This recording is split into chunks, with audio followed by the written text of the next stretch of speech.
é a seguinte: a Milena Lobo queria que você falasse um pouquinho, explicasse sobre o MOB, o modelo organizador biológico. Agradece imensamente por aprender. O modelo organizador biológico é um nome pomposo para perispírito, porque ele é o modelo organizador biológico, é o papel do perispírito. Antes de nós reencarnarmos, o que somos no mundo espiritual? Apenas espírito, que é a tinta, cobertos pelo perispírito. Qual é a forma que nós teremos quando a gente reencarnar? Se o perispírito é o organizador biológico, o corpo que vai vestir esse perispírito, ele se organiza em cima desse modelador biológico. Então, o corpo, ele tem a tendência de seguir o padrão que o organizador biológico tem. Então, o corpo da caneta, ele segue o padrão daquilo que a carga lhe dita. Vou ser mais claro.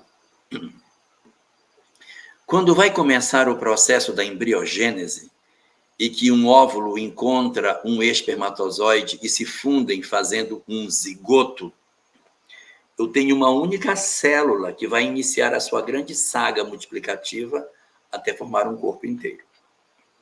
Na hora que acontece a fusão do espermatozoide com o óvulo e os seus núcleos se fundem em um único núcleo, formando uma célula diploide, na hora que essa fusão acontece, o espírito é atraído por um cone de energia e se conecta nesse zigoto que se formou.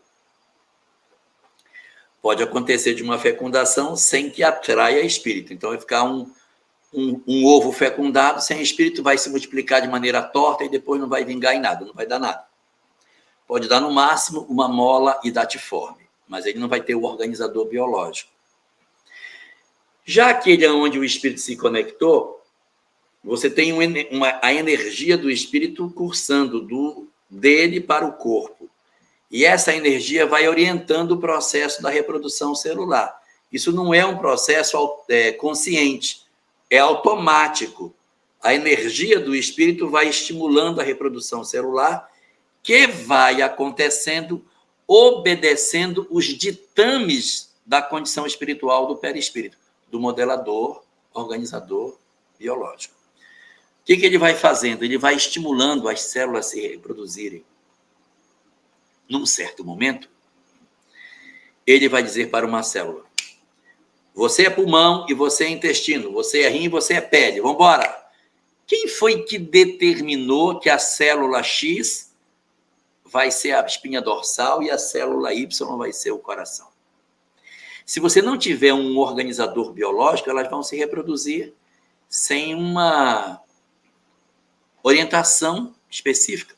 Ela vai se desenvolver como uma massa de carne que a ciência chama de mola hidatiforme, com H. É o que acontece quando o ovo fecundado não tem um espírito presente para orientar a reprodução. Tendo o espírito associado, ele vai se reproduzindo, as células vão se reproduzindo, ele vai nascendo braço, cabeça, pernas, ossos, órgãos internos, e vai se desenvolvendo o serzinho de novo. Por quê? Porque o perispírito está ali impulsionando o processo de reprodução celular, desenhando um corpo que é um certo espelho daquilo que o perispírito é, senão ele não encaixa, né? Se a carga não for parecida, se o corpo da caneta tiver uma forma diferente da carga, ela não encaixa.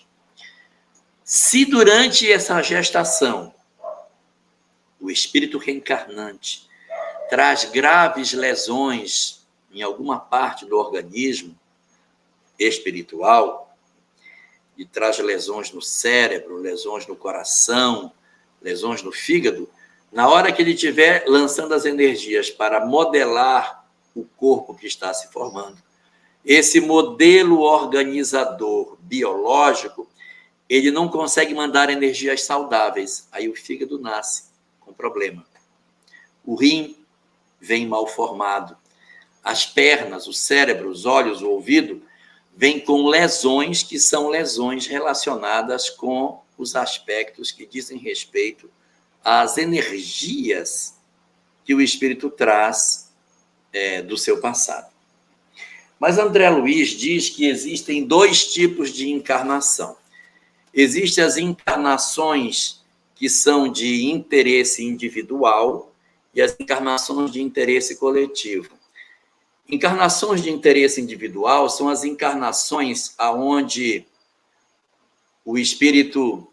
Tenta falar, vamos lá, vamos ver se você consegue recuperar de novo esse pedaço. Vamos lá. Existem 2 tipos de encarnação, de interesse individual e de interesse coletivo. Encarnações de interesse individual são aquelas em que o indivíduo encarna e o foco é ele. O foco é a história dele, é dele a história. Então, você vê que durante a existência, quem ele influenciou? Ele e pouquíssimas pessoas. Então, interesse individual. Mas quando você reencarna e a sua vida interfere na vida de muitas pessoas, é uma encarnação de interesse coletivo. Por exemplo, uma professora que reencarna para dar aula na área rural de um município pequenino, interesse coletivo. A vida dela vai influenciar na vida de muitas pessoas. Quando a encarnação ela vem de interesse coletivo e não de interesse individual, ocorre uma influência dos espíritos sobre o processo reencarnatório. Uma encarnação de interesse individual, o organizador biológico, ele vai se conectar ao corpo e o que tiver que ir, vai. Então, doenças, problemas, uma série de coisas vai acontecer. Se a encarnação é de interesse coletivo, o que vai acontecer é que os espíritos procuram fazer uma espécie de anteparo. Eles vão proteger o corpo das energias do espírito. Então, se de repente o corpo ia nascer com lesões muito graves, não, essa lesão não pode ter, porque ele tem interesse coletivo. Ele vai fazer o bem a muita gente. Então, ele não pode nascer com esse problema na mão, esse problema na garganta, esse problema nos olhos, esse problema nas pernas, senão ele não vai poder fazer a função. Para que ele exerça isso, ele vai ter que nascer saudável. Mas ele não merece. Ele não merece. Mas existe o acréscimo de misericórdia, que é além da justiça. É quando existe a possibilidade de servir ao bem. Então, o modelo organizador biológico, ele recebe uma espécie de anteparo. Aí o corpo não recebe todas as energias ruins do espírito. Acontece como se fosse uma manta, uma camada protetora que impede que a energia do espírito atinja o corpo físico que se forma. E aí, qual é o resultado disso? O indivíduo vai renascer saudável, mas a alma continua doente. Imagina que eu tenho um espírito que é muito doente, que ele formaria um coração defeituoso. Mas eu não posso ter esse coração, senão não vou poder fazer o meu trabalho. Então, é feito um anteparo para que essas energias não alcancem o indivíduo e ele renasce com saúde. Mas essa saúde é uma saúde só do corpo. O espírito continua doente. É por isso que nas reuniões mediúnicas aparece muito aquela fala assim, mas ele não podia estar saudável, ele tinha que estar doente, ele tinha que estar cego, por que ele não pode? É porque ele está em encarnação de interesse coletivo. Só que o modelo organizador biológico continua doente, porque o espírito continua doente. O que foi posto foi um elemento para isolar o corpo do espírito. Se durante a existência física o cara conseguir se transformar e não fizer mais contato com as suas mazelas, o corpo segue sadio e ele vai ter a vida saudável, apesar das doenças. Mas se ele tiver uma conduta muito equivocada, se ele for uma pessoa que ele procura fazer o mal, ele vai abrir um buraco. Eu vou acabar estragando. Ele vai abrir um buraco. Não estraga, não.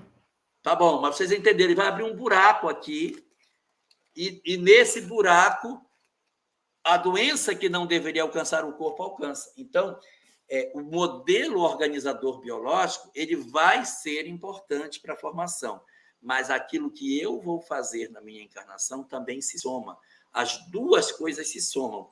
Quem eu sou e a tarefa que eu vou desempenhar. A bem da verdade, 3 componentes constituem a história do nosso corpo. Primeiro, eu sou filho de meu pai e minha mãe, por isso que eu pareço com eles. Então, eu herdo as características genéticas de meu pai e minha mãe.